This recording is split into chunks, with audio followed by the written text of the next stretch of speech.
After October 7th, I said, oh my God, there's my wake-up call. What's been the hardest part of the transition for you? Everything that I thought was a lot different than the reality. Was there a moment when somebody here made you feel at home? I feel like my energy level, like my light, is so much stronger. Hey, this is David Goldenberg, and I'm joined today by Lori Rush, who is a relatively recent Olah from the States, California, and a unique story both in her career and also her choices to make Aliyah. And that is what we're talking about today, where she's coming from, what her background is, how she decided and why she decided to make Aliyah, and what Aliyah has been like since she's been here. So Lori, thanks for joining me. Oh, my pleasure. Thank you, Gabriel, for inviting me to speak with you and everyone else. Yeah, absolutely. So why don't you take us back to the exact moment you decided to move to Israel? What was happening for you at the time? Okay, I decided to move to Israel and make Aliyah about 3 months after October 7th. The day October 7th happened, all of a sudden, my Jewish identity and my American identity basically came together. My Jewish neshama woke up and said, okay, this can't, I'm going to keep it clean. This cannot happen, I'm going to say, on my watch. Meaning, I think a lot of maybe more diaspora Jews we grow up knowing about the Holocaust and the atrocities, and I've been to some of the camps, and you just have a very strong historical background and how the Jews were basically compliant. So I used to always think to myself, if I was a Jew back then, what would I do? Would I have followed? Or would I join the resistance? What would I have done? I said to myself, I never would have followed, definitely wouldn't have followed. And then whatever I chose, that would be what I chose, like resistance or whatever. After October 7th, I said, oh my God, there's my wake-up call. So I literally searched for 3 months around where I live, and as I could start seeing, like, I lived in the Silicon Valley, and it's very mixed, integrated area, which is great. I love the cultural diversity. But after October 7th, I will tell you that there were so many hijab, like people wearing hijabs that came out with their Palestinian Arab pride, that I was like, oh my God, when did this even happen? So they would also have rallies in different base cities, and I would go to them, and I would notice that there'd be 200 Muslims, maybe 50 Israelis, no diaspora Jews except for me. And I don't even consider myself a diaspora Jew, but that's making the differentiation right now. After going to 3 of them, and then I also try to maybe get more connected into Chabad, because I really felt like I needed, how do we raise our voice here? How do we manage this? And it hit me that I don't think I can do it here. There's not enough voices with me here to stand up and say, hey, this is who we are here. And even I was in a Reform synagogue, and even those people were like, they'd show up for a kiddush, but they wouldn't show up for the rally. Anyway. Wow. So January 15th, 2024, I submitted my application to Nefesh B'Nefesh. Wow. So that's basic. And on October 31st, that's when I arrived here. Yeah. So after seriously looking at that as my number one goal was like, we need a voice. And then I realized that maybe it's just the way it is, and how Mashiach will be coming when we all come back to Israel. But I wasn't even thinking about that. I was thinking, I just need to stand up and represent with my people. And I'm like, oh, I'd love to join the IDF, but I know they wouldn't, I couldn't do it. But anyway, so that's how it started. That's really interesting. The sort of Holocaust awareness and education that you got, that sort of always put this question in your mind: where would I be when push came to shove? What decision would I make?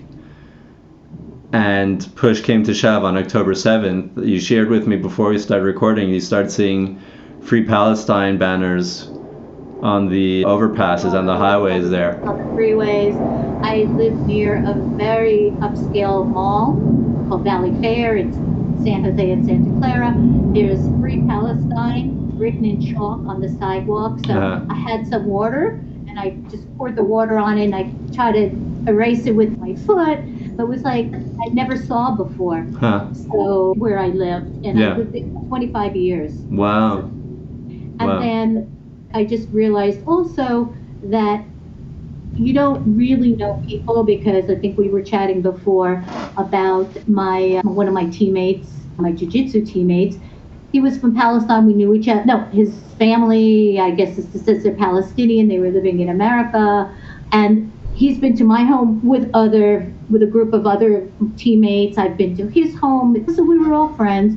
I come into the studio, the academy, like a week or two after October 7th, and he totally ignores me. And then he said some nasty things about me being a Jew behind my back to, as it happened, a Persian teammate. And the Persian teammate told me about what that particular person said, and the Persian stood up for me. And Wow. he said, "Oh, you guys are the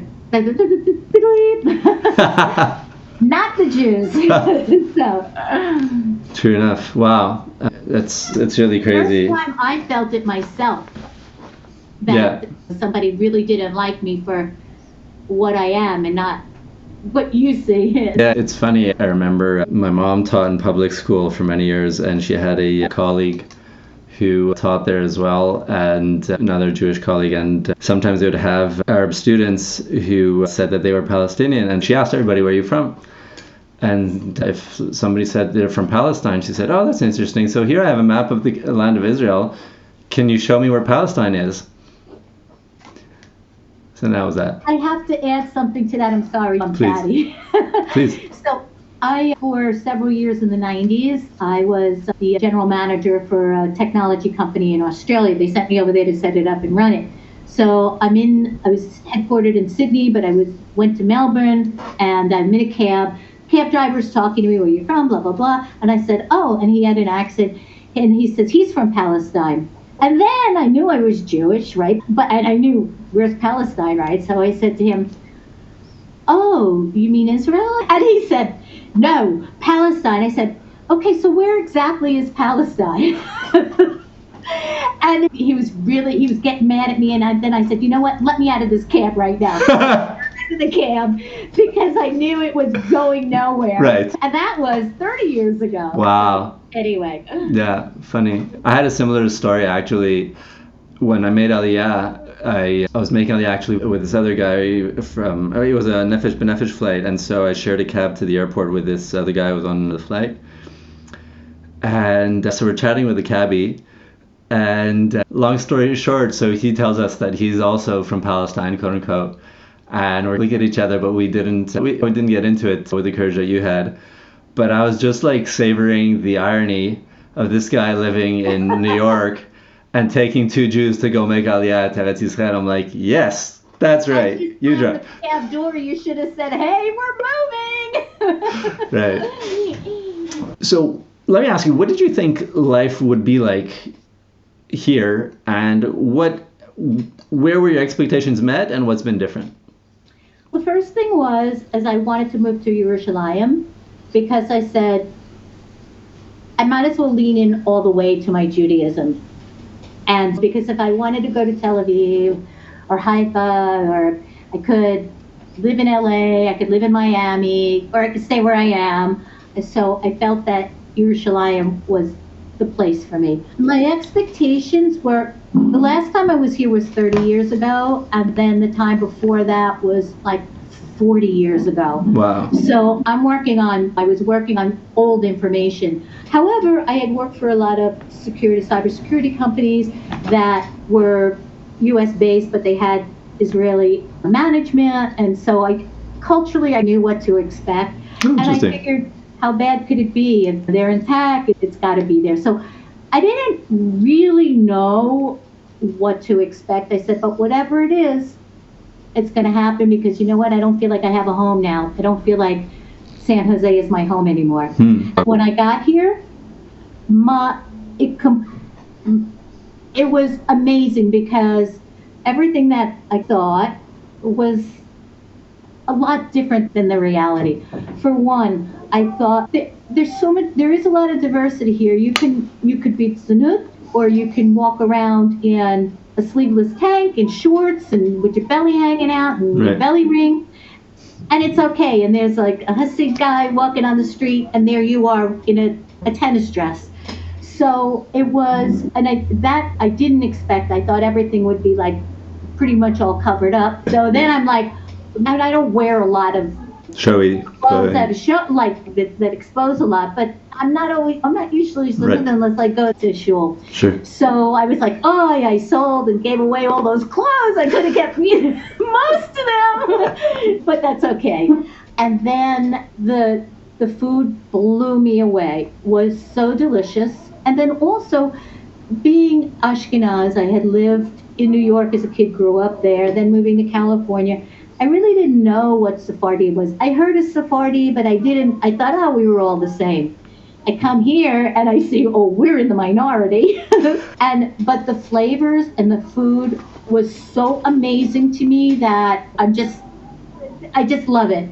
And also just some of the customs are a little bit different. So it was just an amazing experience every day that you learn something new. That's so interesting. So where are you coming across Sephardi food, and where are you finding Sephardi customs? One, you start at the shoe. Sure. But also, as I'm living here, I've met a lot of friends, mostly through the Bet Knesset, and I've been invited to their homes for high holy days, for Pesach, so nice. And that's how I learned. That's great. What synagogue? What Bet Knesset? I just go to Chabad. It's right, like literally Anaba Ibn in Mishkanot Da'uma where I live. So there's a choice of 3, but that's the one I go to. That's great. Okay, yeah, very nice. Yeah, and it's beautiful. It's really, the people are super, super nice, super, super welcoming. Wow. One of the things, I'm sorry, you were going to ask me a question? No, I just said wow. Oh, one of the things that I didn't expect, though, that at first it took a little getting used to, was like there's not a lot of manners, like how you get pushed and nobody says, excuse me, or can I get through? Or even in line, if I have 5 things, somebody has 1, they'll go in front of you in the grocery line because they only have 1 and you have 5.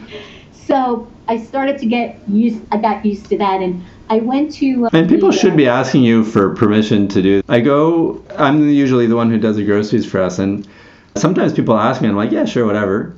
But I haven't... There can be people who are rude, that's obviously, Max and Zoll stuff, maybe it's just, and sometimes at the grocery store. But okay, maybe I'm not seeing the grocery, seeing it at Max. Okay, anyway, sorry, go on. I didn't want to carry the story off. Go on. Yes, and so I went to the Holocaust event at Nefesh B'Nefesh last week, and so they're all Anglos there, and the thing that I thought was so funny was that people would say, excuse me, pardon me, can I get by? And it was like, wow, I haven't heard that. It didn't even occur to me, So anyway, that's probably the toughest part. But I have to say that the Israelis have been amazing, like super helpful, super friendly. I lost my key one day, so I called. Your house key? The key to my door. Yeah, right? Your house key.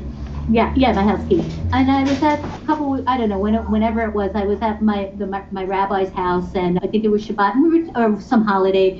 And then I was just asking, was your father a rabbi or whatever? And he goes, no, he was a locksmith. I'm like, okay. I lose my key. I don't know. And I call the rabbi, and I'm like, hey, I lost my key. Do you think your father can help me? And he goes, he probably could, but he's not with us. So then he tells me, I'll have my son climb up to your balcony and open the door from the inside. So I'm only like not too far from the... But still, I don't want to see this guy falling down and getting killed. And he's, it's a balagan with the locksmith, and it's expensive. I'll help you. I was like, no, that's okay. After he told me, I said, okay. So I wound up calling a locksmith. But just going out of the way to say, here, I'll have my son climb up your balcony. That's nice. Yeah. That's really nice. Wow. I'm glad to hear that you've met such friendly and helpful people. That really makes things a lot easier and gives for a softer landing.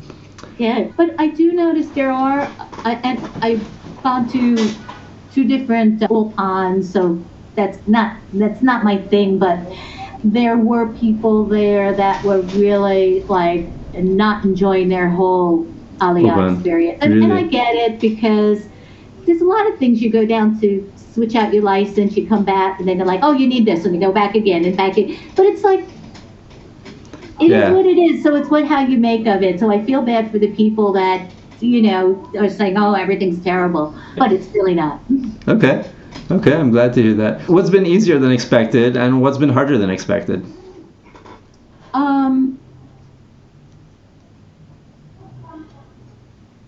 I think just being able to.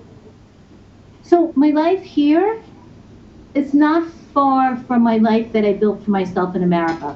I have my sports, my training, I have my coffee time with people, I have my dog time, I have my shop time. So it's like how I decided to live seems to have come with me. There was not, obviously it's a different environment, but so I think that's been very easy, because I think that a lot of people, and again, I'm retired, so it could be a big difference, and I don't have children. Right. I meet plenty of people that are single that come in, but I think what's been hard at first, I'd probably say the first 8 or 9 months was the language, because everything sounded the same, and I couldn't make out words. Right. Because it was just like, no vowels, everything was a balagan, and much less me pronouncing it. So now what's happening is I'm starting to recognize words, and so I can get at contextually a lot of times what's happening. That's super. Yeah, if I sat down with BB, I probably couldn't in one of his meetings, but for my purposes, so. That's great. And so how much Ulpan have you done?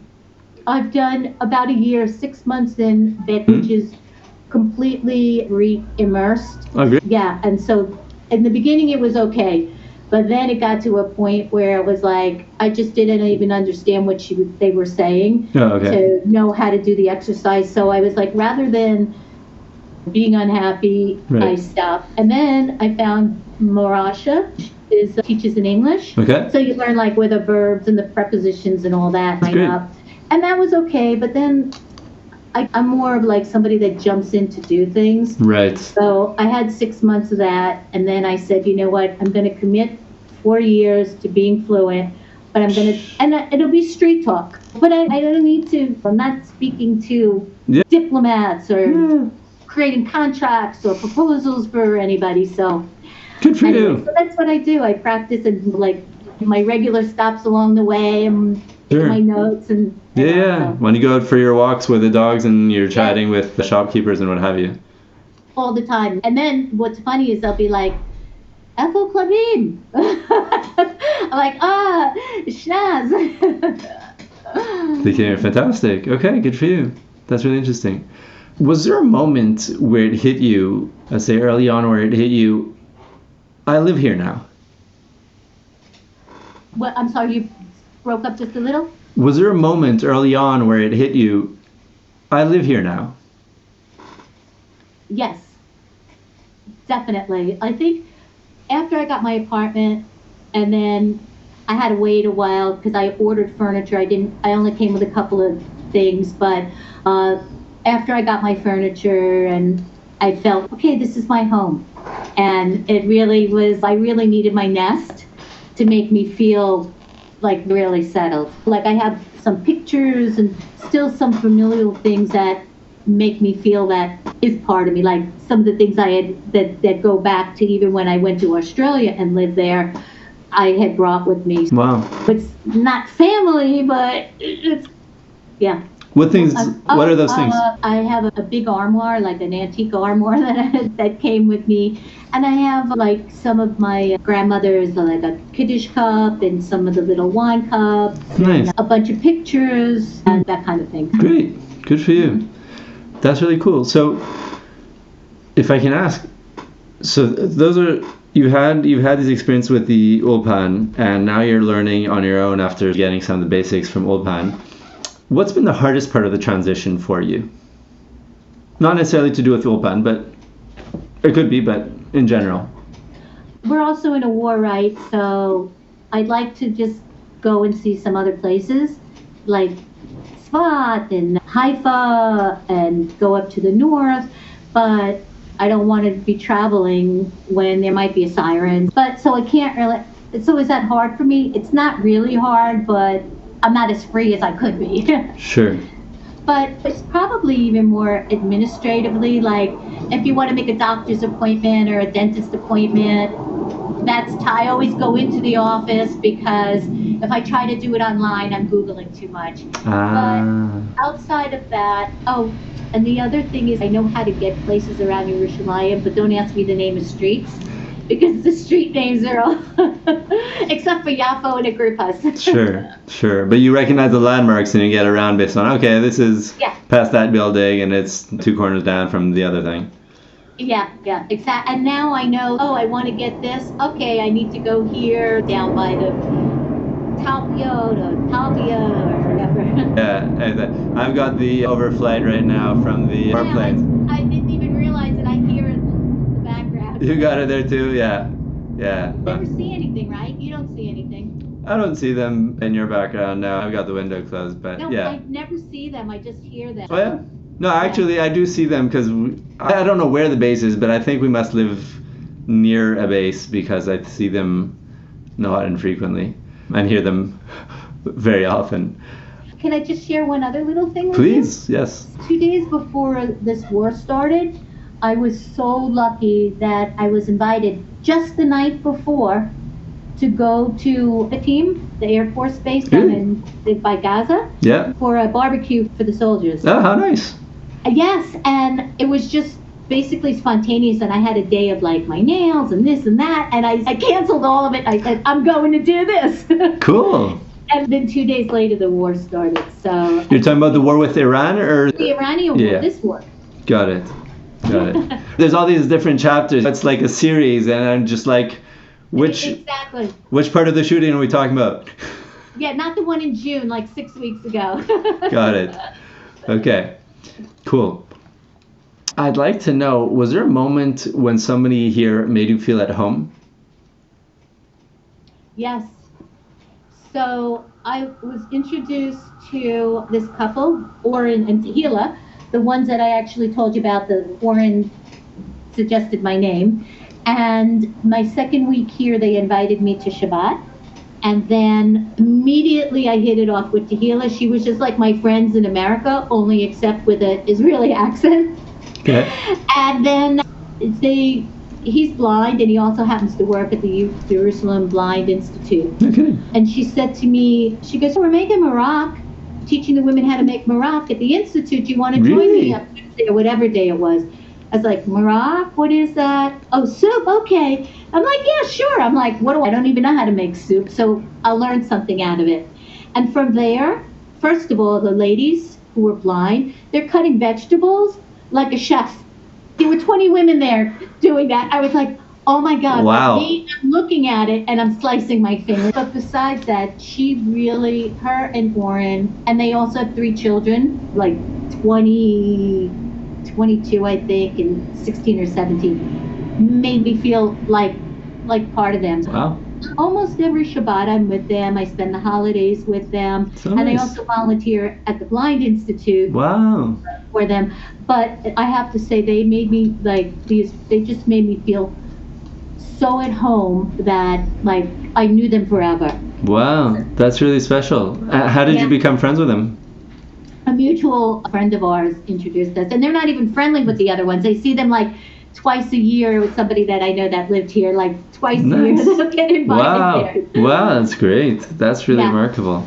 Yeah, that's super. And then they introduced me to some of their friends, and they're just amazing. That's remarkable. What did that mean to you at the time when they invited you that first time for Shabbat and afterwards? I had heard that people always invite people over for Shabbat. So I thought, okay, it'll be fun. I didn't really know what to expect. And then when I got there and I realized really how nice and warm and how comfortable, and like you could just be yourself. I didn't have to be like formal or you know what I mean, check myself. And I just immediately felt I was comfortable. I was somebody is giving me a hug. Wow. And I think that I feel like what I've learned here is that Jewish people, we seem to be like that because I get invited all the time to people's homes from my shul for Shabbat or for a holiday, which I think because I'm alone, so I will have some place to go, and even if I don't mind, but they just want to invite me and make Wow. me feel part of something. That's really special. So, but I have something else to tell you that in my past, a long time ago, I was promoted in my jiu-jitsu when I was a white belt to a blue belt to a higher rank. There were 5 coaches, and one of them was Israeli, and the rest were just the other coaches. I had one main one, but anyway, so everybody, who got promoted goes up, you get your belt, and then the coaches will toss you. And they do it easily, they're not slamming you. I come to Neo, he says, no, and he gives me a hug, he says, we don't throw our own. And I was like, and I didn't know what that meant. I was like, okay, I'm Jewish, okay, I get it. And after that, all those like little things that people would say to me, like here, it really, I understood what he said. I really felt what he said instead of just taking it. So when you asked me about feeling like part of something, it even goes back that far, and I didn't know. Wow, that's a really nice story. That's a really nice story. I like that. Sorry, I could talk a lot, and I also can tangent a lot. So that's perfect. That's why we're doing this interview. If you couldn't talk a lot, it'd be a difficult interview. Yeah. I'd like to ask you, how has moving changed you as a person? Or has it changed you as a person? I think that it's just revalidated that I'm resilient, and if I do something, it's on me. I know Hashem is there helping me, but I think that I think I'm very adaptable, or it showed me how adaptable I am, because obviously the language is different, the time zone is different, like the way I open a book, it's different. Yes. And so I think it's maybe shown me that, and maybe it's given me a little bit more patience, because you don't always understand what's going on. Yeah. So I don't know. Yeah. Oh, and I also think that it's given me a deeper interest in Judaism, and I realize how diverse it is. So I'm like exploring now what, if I can use, I don't know if it's the right expression, or what kind of a Jew I want to be, like how deep or mystical, or where do I want to go with it, because I just find I'm learning things that I've never encountered before. And loving it. Yeah, I think I think your experience is shared by other people as well. Definitely. And I also started to say the 2 morning prayers, just Modani, and then and I never did that before, but I'm like, really? Why not? Why not? Indeed. Good for you. I understand why, and so I'm like, yeah, I do need to be thankful. So maybe it's made me more thankful in talking it out with you. Wow. That's interesting, yeah. For viewers who don't know what Lori is referring to, Modani is the prayer in the morning where we thank God for restoring our soul into our body after sleeping. And that is where we wash our hands in the morning as a way to remove the impurity from sleep, because sleep, according to Jewish tradition, is 1/60th of death. And so there's a little bit of the impurity of death that attaches, metaphorically speaking, to our hands when we wake up, and that washing is for that purpose. So I think it's cool that you picked that up. And it's a beautiful ritual, though. It is. I think rituals are so important. Yeah. And especially those that go back literally thousands of years. Why do you think rituals are so important? Because I think it maintains like your heritage and like where you came from. And if it's not just doing the ritual, but understanding what the meaning behind it is, I think it just gives you that connectivity or that stronger sense of our people. Yeah, I think that's a very valid point. Do you feel like a different version of yourself than before you moved? Definitely. I feel like my energy level, like my light, is so much stronger. There's sometimes, and I don't even know if it coincides with Rosh Chodesh or not, because these days, like I really, particularly this month, but also others, I feel like it's just an abundance of like happiness and like positivity. Interesting. I think I was always that way, but even when my friends from the U.S. will tell me, they'll see a picture of me and they'll be like, wow, you look really good. And I'm not saying that Nice. I look good, but I just think I really feel like the energy here has Aliyah me, lifted me, Lifted you, yeah. brought me. I don't know the right word, but I definitely feel that sense. Wow, that's really remarkable. I'm very self-aware, so. Good for you. And you've got the root, it would be from the same root as the word Aliyah. It would be a different construction, He'ayla, because it's something else that lifted me as opposed to Aliyah just being the noun. But you've got the root there, which is the correct one. So good for you that you're picking that up. Toda. I'm trying to learn Ivrit. You're on the right path. Well done. Toda. Of course. If you could change one thing about the experience for new immigrants, what would it be?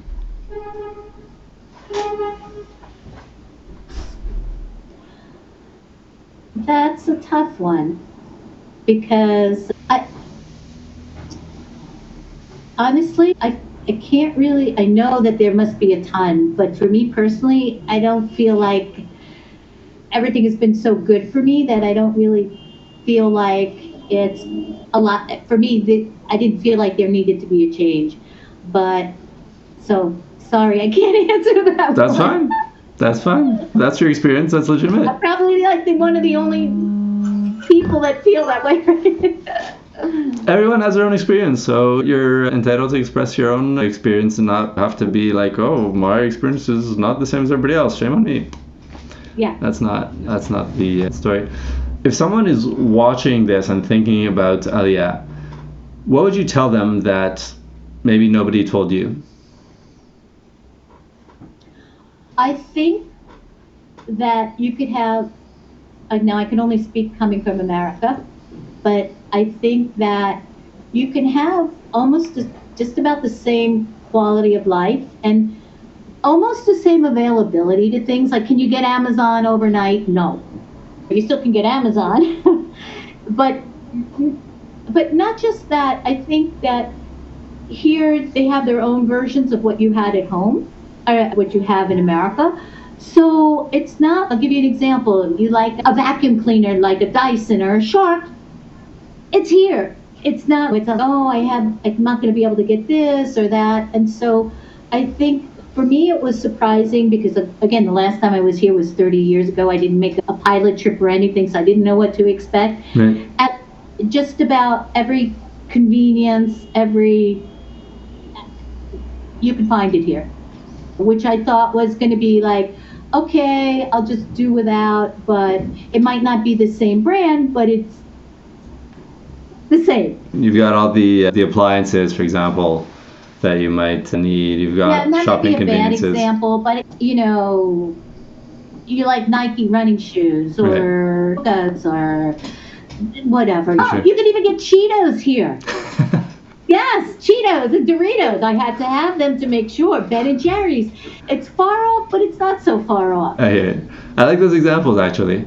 It's everyday stuff. Yeah. And if you like Tide, you can get Tide for you to wash your clothes. Yeah. That's a very good point. That is a very good point. And if you like Ben and Jerry's to stain the clothes, so you can do that too. Right, in the shoe, of course you're going to need it. Yeah. I want to say this has been a great conversation. Thank you so much. And I hope we'll get to speak a bit more.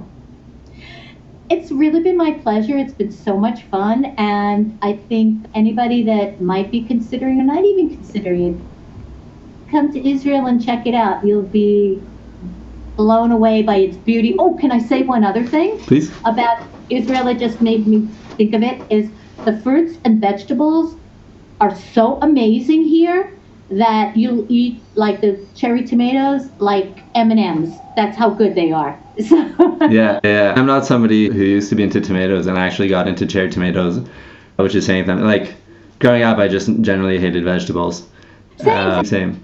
But cherry tomatoes are actually a really nice treat. And it's funny because you mentioned that, and I didn't really have much of a comparison point because, like I said, I tried to avoid vegetables mostly in North America. But my mother-in-law makes the same comment when she comes here, that the produce here is just so much better than what they get in England. And you wouldn't even know it's the same fruit. The name is the same, but the taste is like on steroids. You can't even... Yeah. Actually, there's an interesting point about that because our sages said that the greatest sign of the redemption, the most clear sign of the redemption, is when the land of Israel gives its fruit in abundance. And so the chief rabbi of Tzfat, Rabbi Shmuel Aliyah, did this thing where he took the OECD statistics. For those of you who don't know, OECD is the Organization for Economic Cooperation and Development. They're like this huge international organization that collects stats and facilitates trade, whatever. So they have statistics on how much produce is produced per acre in all these different countries. And so if you take not even just things you'd expect a little bit because they're so popular in Israel, like cucumber and tomato, where, we're by far producing more than anywhere else on earth, but even things that you'd think other countries maybe have an advantage, for example, milk production. So you'd think maybe Switzerland or Canada, which are big producers, they might produce the most milk per cap. So we're at something, the statistics are a few years old, but at the time it was something like 12,000 liters per cow over here versus 6,000 liters in, I think, Canada or Switzerland, like literally double. And in the 50s, I think they had this professor of agriculture saying that about 50 years ago, in the early 1900s, the early settlers were growing about like a dozen kernels of wheat for each one that they planted, and they'd gotten to about 50 or 60, and he was predicting the days weren't far off where we'd get to 80 or 90 kernels per stalk. And so he said, I went to check this out. So I went to a farmer and asked, hey, do you know how much you're getting per stalk? He says, no, I don't know. I said, can I pick one and check? So be my guest. So he takes a stalk. How many kernels do you think he got in that stalk, Lori? 70? No. More? Yes. 180. More? 96. More? 360. A lot more? I'm doing multiples of high. He got to about 1,700 kernels on the one stalk. Wow. Yeah. And then he went back a few years later and it was over 2,000, right? Over 3,000. Wow. So yeah, there's definitely a lot of blessing here, agriculture and otherwise. The GDP per capita here, people talk about this sad joke, how do you become a millionaire in Israel, and say you come with $1 billion, and then so that's the kind of this bleak joke. But really, if you look at economic opportunities, the GDP per capita here is greater than in Canada, France, England, Germany. Like Germany is the number one economy in Europe, if you put aside like statistical flukes like Liechtenstein or places where just a bunch of billionaires came after making their money to use as a tax haven. And the stock market here shows that, and it's not going to stop. Very healthy, exactly. So, it's beautiful. So yeah, the one last thing from the chief rabbi Tzfat, I learned this from him, and then on Shabbat I saw that it's actually the prophet Isaiah who says this. So all the prophets said that there's going to be the ingathering of all the Jews back to the land of Israel. And so about 100 years ago, we were less than 1%. It was like 0.25% of the world Jewish population in Israel. Today it's close to 50%, just a little under. And so he asks rhetorically, the rabbi, is God going to, put his feet up and be like, oh, you know what, 49% is good enough, I'm going to call it a day. So that was but I hope you all come. Yeah, exactly. So we'll see you guys here, and thanks for joining us. My pleasure. Shalom, shalom. Bye-bye.